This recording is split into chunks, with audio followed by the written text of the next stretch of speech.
Palestinian state Senator, for 15 years already. Go ahead, Senator. I don't think that anybody would suggest that Israel invites or welcomes missiles flying into their country. That is not the issue. And you evaded the answer. You evaded the question. The question is not does Israel have a right to respond, not does Israel have a right to go after terrorists and destroy terrorism. That's not the debate. Was their response disproportionate? I believe that it was. You have not answered that. Well, I will certainly be willing to answer it. I think I did answer it by saying that, of course, there have to be precautions taken, but even the most independent analyst will say the way that Hamas places its weapons, the way that it often has its fighters in civilian garb, it is terrible. I'm not saying it's anything other than terrible, but it would be great. Remember, Israel left Gaza. They took out all the Israelis. They turned the keys over to the Palestinian people. And what happened? Hamas took over Gaza. So instead of having a thriving economy with the kind of opportunities that the children of the Palestinians deserve, we have a terrorist haven that is getting more and more rockets shipped in from Iran and elsewhere. Senator, I read Secretary Clinton's speech before AIPAC.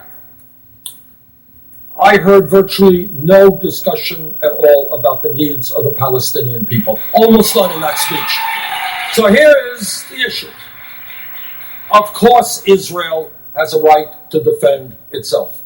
But long term, there will never be peace in that region unless the United States plays a role, an even-handed role, trying to bring people together and recognizing the serious problems that exist among the Palestinian people.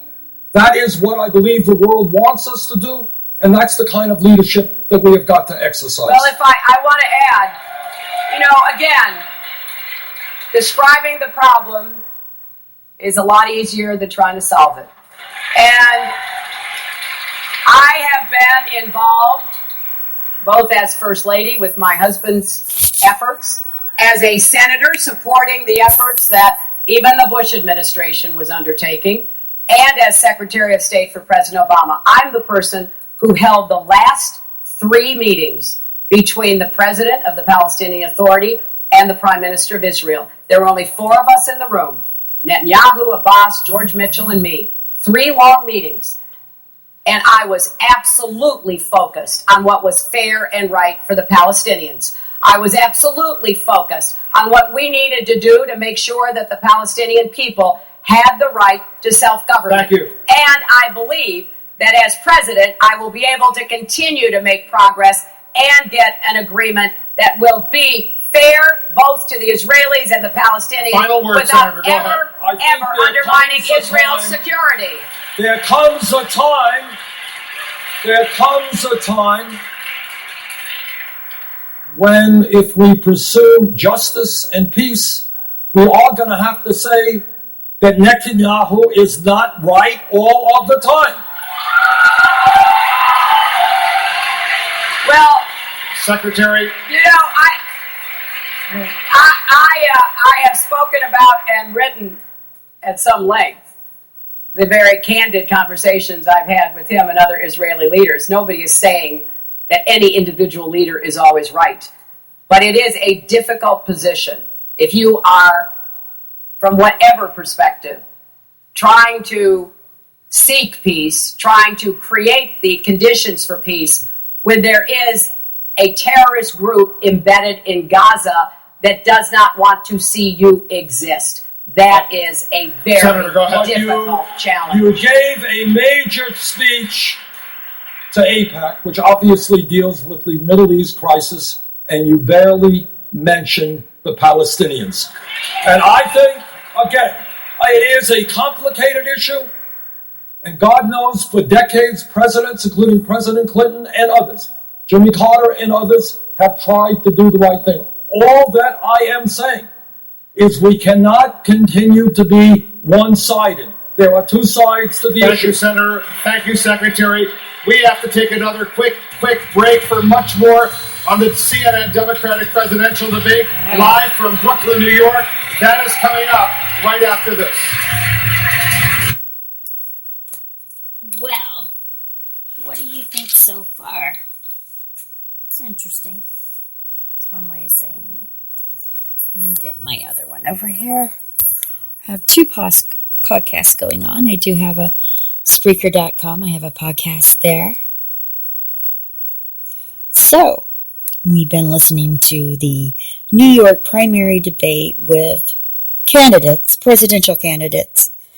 Former Secretary of State, I hope that's all she'll ever be, Hillary Clinton, and then, of course, Vermont Senator Bernie Sanders. I just think that this is the way to go. Listening to Hillary Clinton twist the truth, it was obvious that she was not telling the truth through deciding not telling the whole truth, lying by omission, I think they call it. I'm sick and disgusted. Again, earlier they were talking about, the Dodd-Frank Wall Street Reform Bill. I want to say this again. She was saying that he did not support the Dodd-Frank bill, which of course he did. I mean, what a lying blank. I mean, honestly. Well, honestly is not a word in her vocabulary.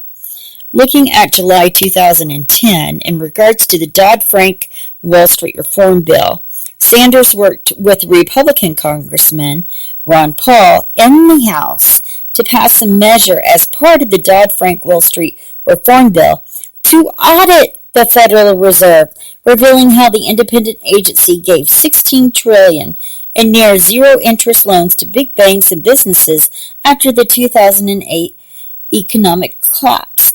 Now, I think this is the reasonable thing to do, would be to audit the Federal Reserve. I guess Clinton did not agree.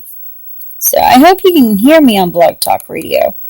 I know there's some issues with the sound. I will be emailing them, rest assured. So, don't know what to do on that. If you do want to call in and have some commentary on the presidential debate occurring now, we'll have to stop when it comes back on. If you're at Spreaker, you can call me at 929-477-1696. Should probably put that in the chat. 929-477-1696. Give me your thoughts on what you think of the Democratic primary presidential debate with Clinton and Sanders. Maybe you think they're both full of crap. I don't know. But I would love to have a discussion with you and hear your worldview on the matter. We're having earthquakes in Oklahoma. In El Reno, Oklahoma, just yesterday there was a explosion in a home that collapsed the roof, and it said is because of natural gas. I don't think it was a gas leak. I think it had to do with the fracking. There's a lot of fracking in and around El Reno, Oklahoma. We are now, I don't know if we've surpassed California in earthquakes. We're definitely very close. We are the only state other than California that has issued an earthquake warning more than once. And this has only happened since we've had the fracking issue, which Clinton promotes in European countries. What is she thinking? I'm so anti-fracking. I don't know about you, but I care about the water underneath the ground. See, in the Midwest, there's this big plateau underneath the land. It's water. And the Democratic debate is returning once again. All right, where did that volume thing go? Let me turn it back up. Both of you talk about major reforms to college tuition, health care, and Social Security, all of which will take significant changes from Congress currently controlled by Republicans. Ow. Senator Sanders, you're promising health care and free college for all. And those plans would be met with both political and practical challenges. The Nonpartisan Committee for Responsible Federal Budget says your initiatives would cost up to $28 trillion, and even after massive tax increases, that would add as much as $15 trillion to the national debt. How is this fiscally responsible? Well, first of all, I disagree with that study. There are many economists that come up with very, very different numbers. For example, we are the only country, major country on earth that does not guarantee health care to all people. And yet we end up spending almost 3 times what the British do, 50% more than the French. My proposal, a Medicare for all single-payer program, will save middle-class families many thousands of dollars a year in their health care costs. Public colleges and universities tuition-free? Damn right. That is exactly what we should be doing. And I pay for that by telling Wall Street that, yeah, we are going to have a tax on Wall Street speculation, which will bring in more than enough money to provide free tuition at public colleges and universities and lower the outrageous level of student debt. Wolf, we have seen in the last 30 years a massive transfer of wealth from the middle class to the top 0.1%. The establishment does not like this idea, but yes, I am determined to transfer that money back to the working families of this country. Thank you, Senator. Secretary, go ahead and respond. Well, again, I absolutely agree with the diagnosis. The diagnosis that we've got to do much more to finish the work of getting universal health care coverage, something that I've worked on for 25 years. Before there was something called Obamacare, there was something called Hillary Care, and we're now at 90% of coverage. I'm going to get us to 100%. And with respect to college, I think we have to make college affordable. We are pricing out middle class, working, and poor families. There's no doubt about that. But I do think when you make proposals and you're running for president, you should be held accountable for whether or not the numbers add up and whether or not the plans are actually going to work. And just very, very briefly on health care, most of the people who have analyzed what Senator Sanders put out, remember he had a plan for about, 18, 20 years. He changed in the middle of this campaign. He put out another plan. People have been analyzing the new plan. And there is no doubt by those who have analyzed it, progressive economists, health economists, and the like, that it would pose an incredible burden, not just on the budget, but on individuals. In fact, the Washington Post called it a train wreck for the poor. A working woman on Medicaid who already has health insurance would be expected to pay about $2,300. The same for free college.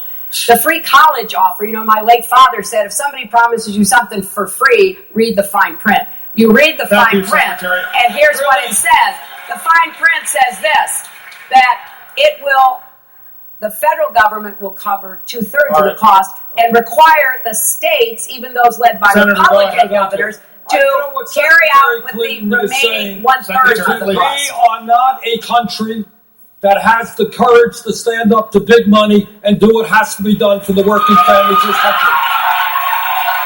Secretary Clinton will have to explain to the people of our country how it could be that every other major country on earth manages to guarantee health care to all of their people, spending significantly less per capita than we can. I live 50 miles away from Canada, It's not some kind of communist authoritarian country. They're doing okay. They got a healthcare system that guarantees healthcare to all people. We can do the same. In terms of public colleges and universities, please don't tell me that we cannot do what many other countries around the world are doing. Kids should not be punished and leave school deeply in debt for what crime? For trying to get an education. Thank you, yes. Well, We are going to pay for it. Secretary Clinton, go ahead. We have a difference of opinion. We both want to get to universal health care coverage. I did stand up to the special interests and the powerful forces, the health insurance companies and the drug companies, and perhaps that's why I am so